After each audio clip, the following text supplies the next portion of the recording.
Hello, I'm Bruce Leckie. I'm with Drader Manufacturing, and I'm going to show you how to repair this garbage can with the Drader inject weld plastic welding equipment. Many thousands of garbage carts like this are repaired every day with the Drader inject weld. Garbage can manufacturers usually have an excellent warranty program in place with their customers, but sometimes the garbage cans do break and they're not covered under warranty and they can be repaired, and that's what I'm going to show today. This garbage cart is quite damaged. Normally a cart that is this damaged might not be repaired, but I want to show you what the inject-weld can do.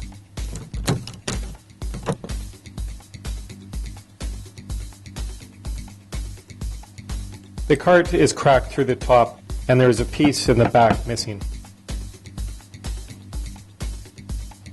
I do not want the crack to travel any further, so I will melt a hole at the end of the crack to reduce the stress.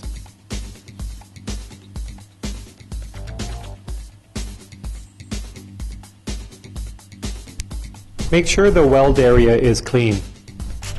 I will use the Drader stick scraper to etch a path for me to follow with the Drader tip.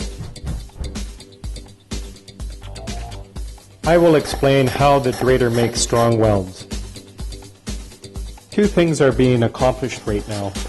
The welding tip melts into the plastic and molten welding rod is being injected into the weld zone.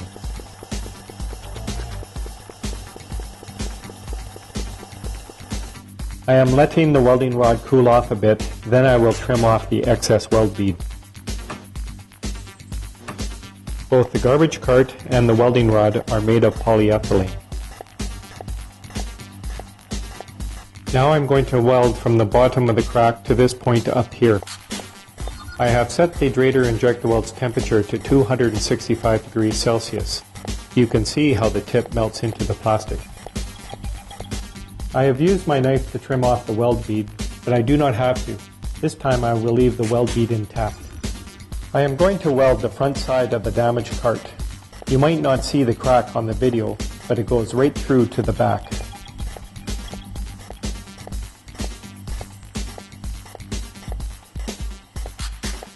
It is easy to see the inject-weld's tip melt into the parent material. Melting plastic at the weld zone is essential to ensure a strong weld.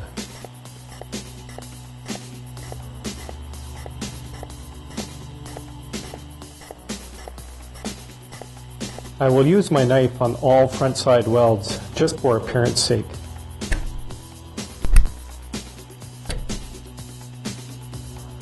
Now I will use the Drader inject weld to repair the top of the garbage can.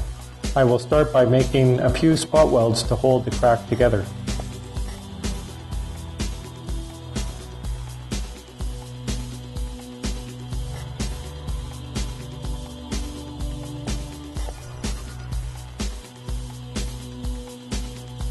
I cannot weld from both sides here, so I am going to go slowly to ensure that I melt the plastic right down to the root.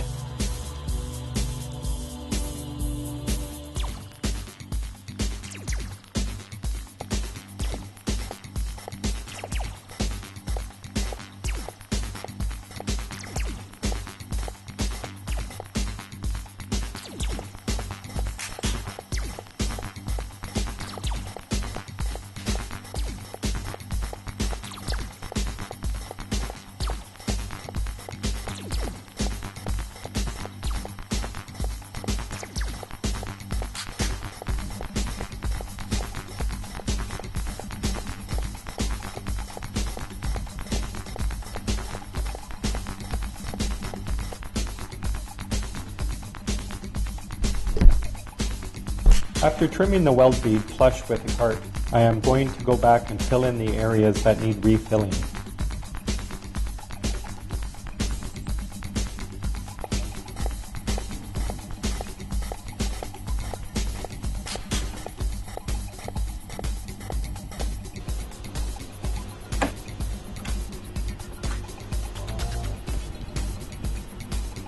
I am going to use the inject-weld to make a plastic patch. Normally garbage carts this damage might not be repaired. However, I want to show the ability of the welder.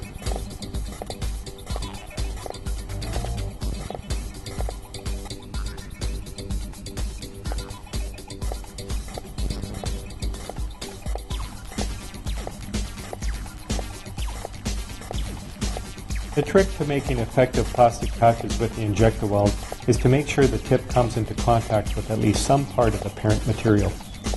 Remember, one has to achieve a melt in order to get a high quality weld. The molten welding rod comes out of the injector weld with enough pressure to ensure that there is good mixing between parent material and welding rod.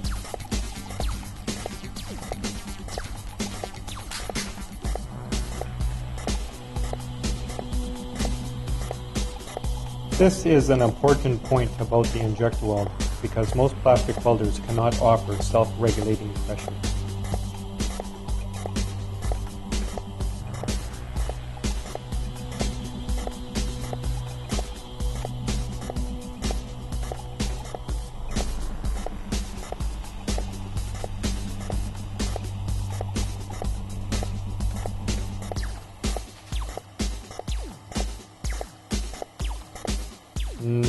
Don't try this at home. Now I will finish welding the front of the damaged part.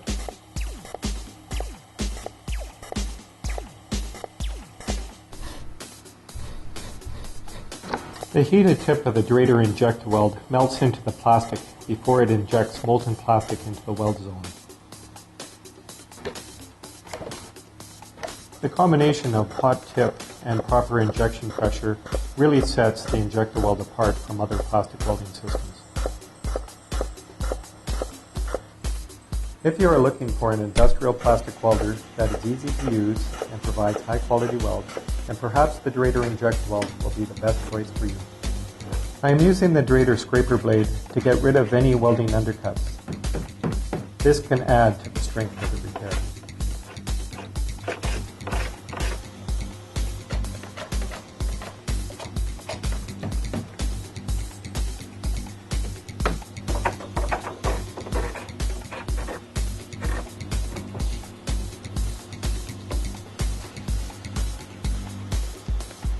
Now to fill in a couple of holes, and then we are done.